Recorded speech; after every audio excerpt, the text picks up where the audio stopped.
has anybody ever pissed anyone off this much? Like this website? I don't think so. I've never had an enemy like this. Like I that's insane. But I mean, it's been a parade of W's for you. It's not that maybe they hated us as much, but they were more creative than this. It's not how much you hate Dick, it's how bad you are at it. Back when I was more relevant, there was like a YouTube genre of just talking shit about me. Like channel after channel. They weren't big, but yeah. That's true. Yeah. So you wanted you to leave them kids alone, man. Even like all the Wings Tings channels, like they've got more artistic integrity than what he's doing here. That's insane. Those channels genuinely seem to. I think Wings is like, colluding seems like a bad word, but I think they work together. Cooperating, that's a less sinister word for it. Yeah. He's colluding behind the scenes to hopefully Wings is getting a little piece of that if he's cooperating with him. I think that's the deal. I remember, look, who knows what's real, but I thought I remembered him telling one of those channels that like either you give me 20% or I'll copyright strike you. I think he had made a deal like that with somebody. Wings talked shit this week. Oh yeah, I heard it. Every week. Do you remember it? Heard it. He's always so mad. He's always so angry. He was crying about getting kicked off the show and crying about Chiz and some shit. He's probably about just trying our show. He talks shit about us. Yeah. Because he's probably trying to promote his Lolcow fucking podcast with some actual drama instead of fake drama. Well, I didn't know we had drama with Wings. I just try to ignore him most of the time unless he does something fun or interesting, and then someone sends me the clip of it. But it's been a long time, it seems, since he's done anything funny or interesting because I haven't gotten a clip in like 2 years. It is on that trip. It was funny because like Harley has his like finger on the pulse. Like he follows a lot of the drama shit. He's like, "Do you know about the Lolcow podcast?" And I was like, "Yeah, I think like Wings and Boogie." And I think that he's like, "Yeah." It's like they were talking shit on you guys again. Wings does not like you, Taylor. And I was like, "Oh no, really? That's unsurprising. I know he doesn't like me." I didn't take his spot.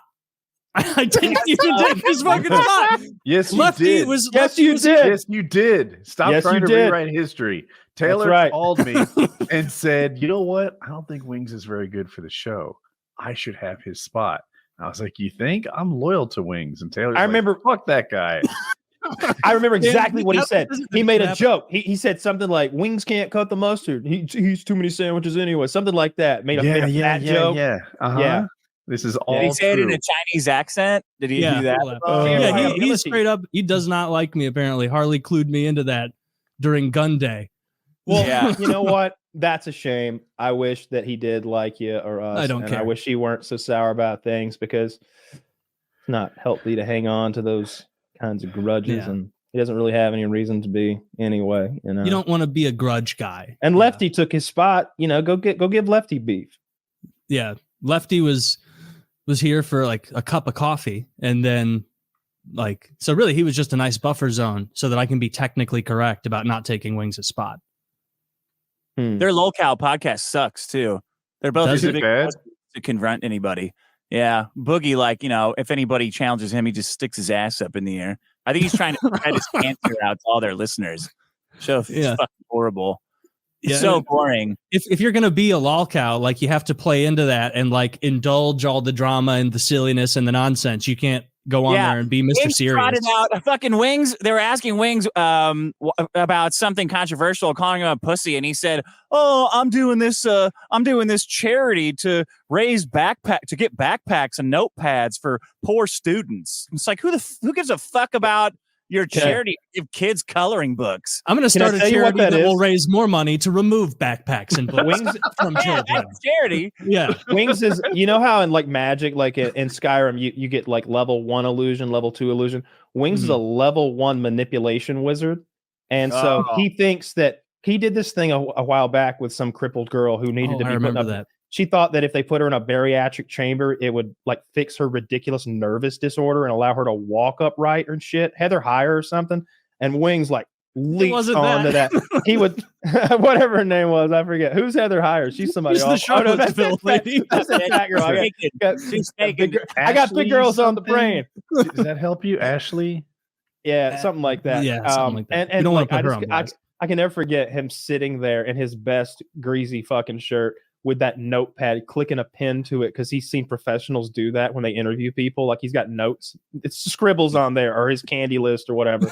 and this poor little girl is genuinely disabled. Like she looks like she's got muscular dystrophy or something. She's all like crinkled up and shit. And Wings is like, so poor little crippled girl that I'm recording for internet clout. Would a bariatric chamber be good for you? And she's like, yes. It would allow me to be a human again. And her mama's there like, yeah, we want her to be able to be like all the other little girls and wear dresses and go to prom and just live a normal life. And Wings is like, yes, so how could we arrange this? How could I be part of it? And it's just so cringe because you can see through his level 1. Yeah. That's what it was like. Level 1 manipulation skills for poor kids. Like, who the fuck? You're a piece of shit. Both of you are 2 pieces of shit. Tell me this. Oh wow, you got coloring books for poor kids, man. You guys are fucking great. Yeah, imagine a lower stakes, lower benefit charity than fucking coloring books for kids. Yeah. Oh, thanks a lot. Is this a barbecue stain? This barbecue stains in the coloring book, you fat fuck. All the pictures are already colored. King. There's a bite out of it. I think she had cerebral palsy. Out of this coloring book. It was something bad. Yeah, she had cerebral palsy, and he had this. If I understand, a bariatric chamber, it puts you in like it's pressurizing the air around you, right? Like an iron lung. And maybe like high oxygen too. Maybe, but he thought that would cure cerebral palsy. Yeah, it couldn't hurt. It doesn't cure cerebral palsy, and Kyle kind of nailed it with like the level 1 manipulation. It was kind of a transparent thing. I could just imagine manipulate.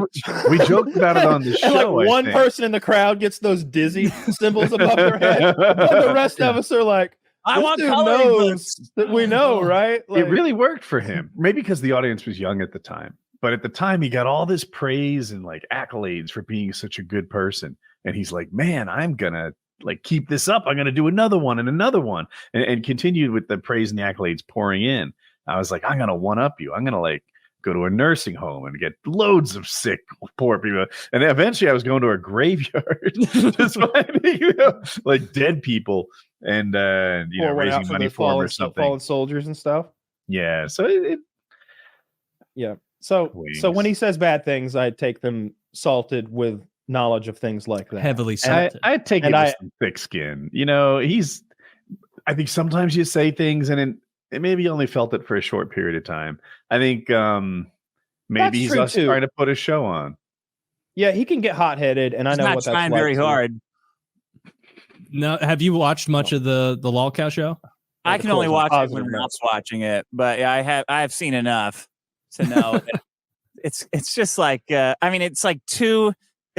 it's like watching lesbians have sex. Like it's 2 female parts there's no interaction. They need I don't know, I might like this podcast.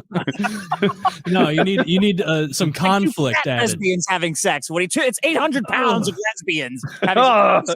Tommy C is great, but he's doing. I just imagine it's like, you know what I like? Mountain Dew. Oh, I love Mountain Dew. What's the best? Dude, red Mountain Dew. Remember you guys used to do candy debates? Yeah, I want them to recreate that. Dude, I love our candy debates because I put a lot of thought into them. The Almond Joy, I still say, is a premier candy bar. It's a good candy. No one ever took that from you. I don't know. That candy's too sweet. Taylor's like, it's fucking candy. Yeah. Well, that's a little too sweet for my fucking refined palate. It's like, okay, Mr. Pinky's up eating a Reese's cup. I didn't. Yeah. That's a damn shame. They'll have something to respond to. You're welcome, you fat pieces of shit. Man, you're going on here and you're helping Lolcow because now they can pretend that we responded for more than 3 seconds and in sincerity. Yeah. Like, they got our, like, I saw Zach say that like Boogie claimed we were using his name to drive up views.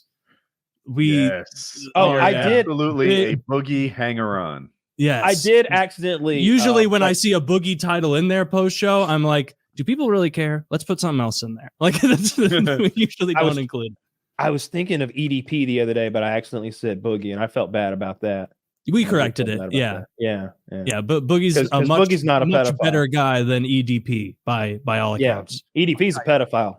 EDP seems to be interested in the 12, 13-year-old crowd. Yeah, it's so funny. Like I know we're done here. We're over time, but like quickly, they baited this EDP guy. In case you don't know, he's a giant fat black guy, online kind of like video maker at one point, and so grown men like our age, white dudes, are pretending to be like a 13-year-old girl sexting him, and they're like, send me a picture of your doo-doo, and he's like sending them pictures of his doo-doo and like all sorts of weird shit like that, because they plan to humiliate him when they see him. And I think they made him bring cupcakes, and so that here's this like 400-pound black man in an alley with a bunch of cupcakes, and these two white dudes our age like roll up on him like, yo fatso, what's up? You've been looking, and they go right into picking on his weight, calling him a pedophile, showing the evidence. They got pictures of his doo-doo. Like, it's brutal.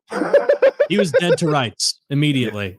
They had their own weight issues too, which I thought added to nobody was skinny, but we're gonna do this 400 pounds.